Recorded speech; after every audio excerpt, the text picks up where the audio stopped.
একটাই দাবি চাই, সবাই হচ্ছে বসে যান, যে যার জায়গা থেকে বসে যান। আমরা বসলে আন্দোলনটা শান্তিপূর্ণ হবে, আমরা বসলে আন্দোলনটা সুশৃঙ্খলভাবে আমরা পালন করতে পারবো। এই জন্য সবাইকে আহ্বান করছি, সবাইকে অনুরোধ করছি, এখানে যারা আছেন ভাইয়েরা সবাই যার যার জায়গা থেকে বসে যান।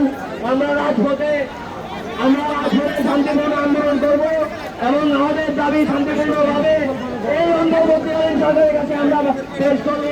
আমাদের অভিন্ন কোনো দাবি নয়, আমাদের একটাই দাবি, আমরা এই প্রজ্ঞাপন দাবি চাই। আমরা চাই 35-এর যে আমাদের শান্তিপূর্ণ আন্দোলন সেটা যেন আজকেই মেনে নেওয়া হয় এবং আমাদেরকে শান্তিপূর্ণভাবে সুশৃঙ্খলভাবে যেন আমরা করে ফিরে যেতে পারি। এই অন্তর্বর্তীকালীন সরকারের সাথে আমরা ছিলাম, আমরা তাদেরকে বসিয়েছি, আমরা তাদেরকে দিক নির্দেশে দেখছি। এই সরকার ছাত্রদের সরকার, আমাদের দাবি তারা মানবে। আমরা বিজয়ের খুব কাছেই পৌঁছে গেছি। আমাদের যে ছাত্র ভাইরা আছে তাদেরকে আমরা আহ্বান করবো, আপনারা হতাশ হবেন না। আমরা আমাদের বিজয়ের খুব কাছে পৌঁছে গেছি। ইনশাআল্লাহ আমরা আমাদের এই দাবি আমরা আজকেই মেনে নিতে পারবো, আজকেই সব মেনে নেবে। আমরা আজকেই বিজয়ের খুব কাছে পৌঁছে গেছি। সবাই আমাদের সাথে থাকুন এবং শান্তিপূর্ণভাবে আন্দোলন করুন। পিছনে যারা বসে আছেন তারা সবাই রাস্তায় আসুন। দৃষ্টি আকর্ষণ 35-85-দেরকে দৃষ্টি আকর্ষণ করছি, আপনারা সবাই বসেন। একটা জায়গায় আমরা এসেছি, একটু ধৈর্য ধরবো তো, আমিও তো গুলি খেয়েছি। আপনারা সবাই বসেন, অস্থির কেন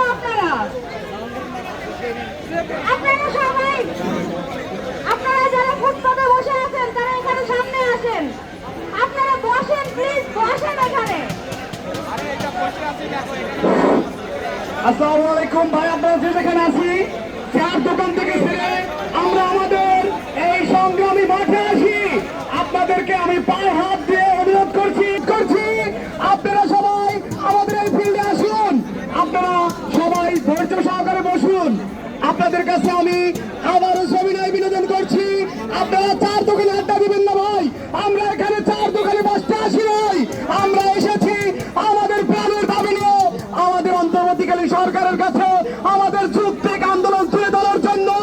আমরা যারা এই প্রেসিডেন্ট সরকারের আমলে যারা আমরা ভাই সবাই ফুটপাত থেকে রাজপথে বসে পড়িয়েছে, আমরা কেউ ফুটপাতে বসতে আসি না। প্লিজ আপনারা শিক্ষিত জাতি, আপনাদের কেন বলতে হবে, সবাই কেন পিছনে পড়ে আসেন।